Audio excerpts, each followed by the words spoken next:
Hello नमस्कार, स्वागत है आप सभी का आज के वीडियो में। आज हम बात करने वाले हैं मध्य प्रदेश में बनाए जाने वाले खजुराहो में एक नए डिफेंस एयरबेस की। अब ये मुद्दा भारतीयों के लिए बहुत ही ज्यादा इंपॉर्टेंट हो जाता है, क्योंकि जब हम देखते हैं पाकिस्तान या चाइना किस तरीके से हमें टारगेट करता है, तो जब एयरबेस बनाने की बात आती है या आर्मी या डिफेंस से रिलेटेड कुछ भी बात आती है, हमारे कान खड़े हो जाते हैं। और यहीं पे ये बहुत ज्यादा इंपॉर्टेंट मुद्दा बन जाता है। हमें जानना चाहिए कि आखिर सबसे बड़ा, भारत का सबसे बड़ा एयरबेस बनने जा रहा है, तो क्या इसकी कॉस्टिंग है, लोकेशन खजुराहो क्यों है, और बाकी की सारी डिटेल्स इस वीडियो में मैं आपके साथ साझा करने वाली हूं। तो वीडियो को लाइक करें, शेयर करें और चैनल को सब्सक्राइब करें। अब जैसा यहाँ पे आप न्यूज देख सकते हैं कि मध्य प्रदेश के खजुराहो में बनने वाला है भारत का सबसे बड़ा एयरबेस।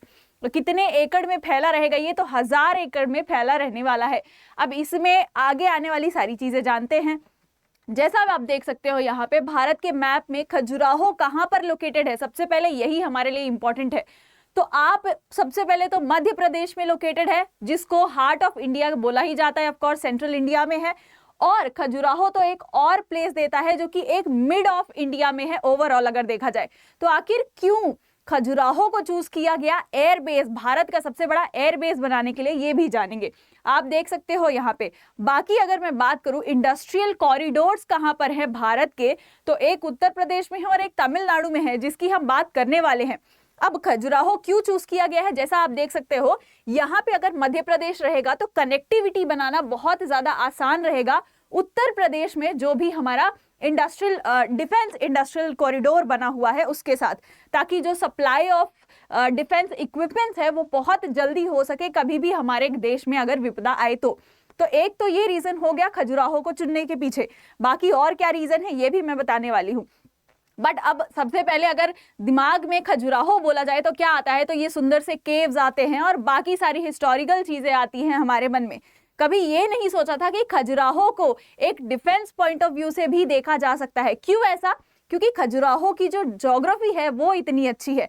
प्लेट्यू है, एक सपाट रीजन है, तो वहां से जो राफेल हो गए या फिर मिग 37 या जो भी आपके एयरक्राफ्ट हो जाए, जो भी फाइटर जेट्स हो गए, वहां से उड़ान भरने में बहुत ज्यादा आसानी होगी उनको। इसीलिए भी खजुराहो एक वेल लोकेटेड ज्योग्राफिकल लोकेशन बन जाता है। अब यहाँ पे एक और एयरबेस की मैं बात करूं जो भारत के पास है, जो सबसे ओल्डेस्ट और लार्जेस्ट है अभी तक का, वो अंबाला है। आपको ऑपरेशन सिंदूर याद होगा, जहां से हमने पाकिस्तान में जो फाइटर जेट्स मारे थे, दागे थे, पाकिस्तान को जो सबक सिखाया था, राफेल जेट्स, यहीं पर सारे के सारे सिक्योर्ड रखे हुए हैं और यहीं से क्या करते हैं, ऑपरेट करते हैं। बहुत पास में, मतलब निशाने पे अगर जाना चाहिए कहीं तो वो अंबाला से जा सकता है। तो एक एयरबेस अगर मैं बात करूं तो अंबाला में है, और भी है, एक हिंडन भी है, बट अब एक और बनने जा रहा है जो कि खजुराहो में है। यहाँ पे जैसा मैंने आपको बताया कि राफेल क्या है, Rafale fighter jets land at Ambala IAF airbase. जो राफेल को रखने की 36 राफेल जो आए थे, सबसे पहले रखने की जगह उसको कौन सी चुनी गई थी, तो अंबाला के एयरबेस में ही चुना गया था, जो भी हमारे पास नए राफेल्स आए थे। अब ऑपरेशन सिंदूर में हमने ये यूज किए थे, ऑफकोर्स आपको ये पता है। आगे अगर हम बात करते हैं तो इंडस्ट्रियल कॉरिडोर्स की अगर मैं बात करूं, तो जैसे आप देख सकते हो Uttar Pradesh defence industrial corridor कहां पर है, तो बिल्कुल यहाँ पर जो है वो खजुराहो लोकेटेड है और ये है आपका डिफेंस कॉरिडोर। जब भी हमको ये इक्विपमेंट, डिफेंस इक्विपमेंट्स की जरूरत होगी, कोई भी चाइना या फिर पाकिस्तान या कहीं और से संकट आता है, तो हम क्या कर सकते हैं, बहुत जल्दी क्या इनके पास ये सारी चीजें भेज सकते हैं। कहाँ कहाँ पे है, तो ये झांसी, आगरा, ये सब में कनेक्टिविटी लगाने की कोशिश कर रहे हैं हम।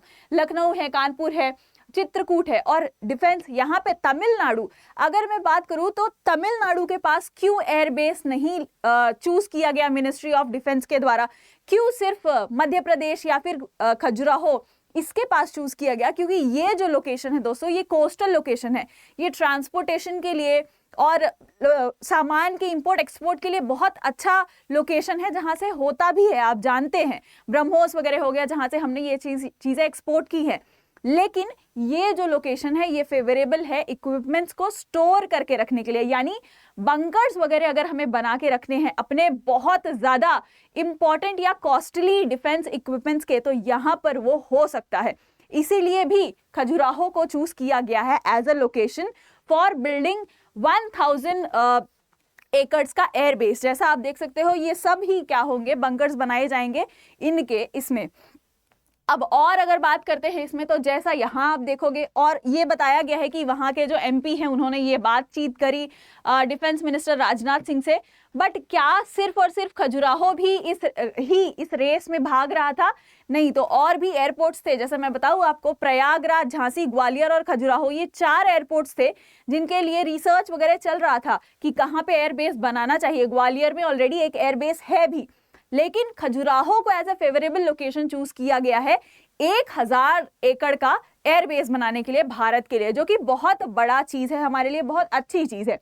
अब यहाँ पे क्यों ऐसा है, जैसा आप देख सकते हो, the project will significantly boost not only Khajuraho strategic relevance but also Madhya Pradesh का जो डिफेंस इंफ्रास्ट्रक्चर है वो भी बहुत ज्यादा बढ़ने वाला है।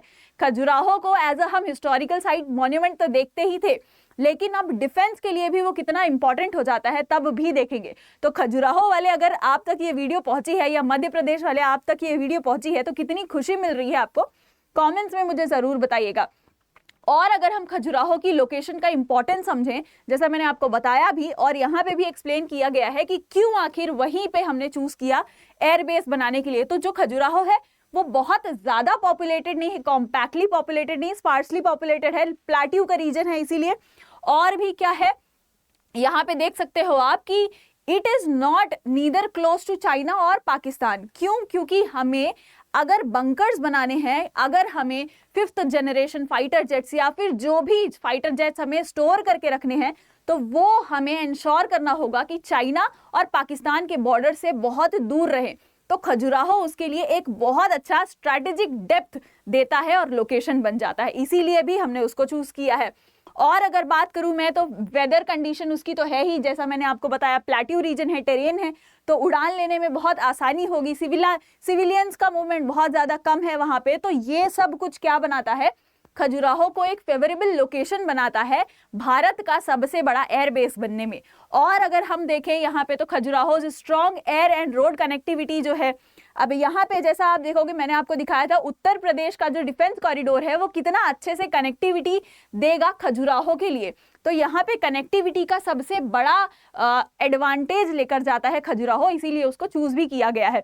अब ये सारे फाइटर जेट्स यहाँ पे रखे जाएंगे। आप राफेल देख लो, Su-57 देख लो, और जो भी फ्यूचर में आने वाले 5th जनरेशन है, S-600 है, 500 है, ये सब कुछ कहाँ पे स्टोर करने वाले हैं, यहीं पे बंकर्स बना के स्टोर किए जाएंगे। अब अगर बंकर किसी को नहीं पता है, तो जैसा आप देख सकते हो, ये इस तरीके से स्टोरेज बनाया जाता है। आपको याद होगा कि अमेरिका ईरान के बंकर्स पे क्यों मिसाइल्स मार रहा था, ताकि इसके जो इस तरीके के बंकर्स हैं जो स्टोर करके रखा है ईरान ने, वो सब कुछ क्या करें, न्यूक्लियर वेपन खत्म कर सके। तो हम ऑलरेडी इसको क्या कर रहे हैं, एक ऐसा बंकर बना के रखेंगे जहां पर दुश्मन की नजर पहुंच ही ना पाए। तो कुछ इसी तरीके की आगे की प्लानिंग भी चल रही है भारत में।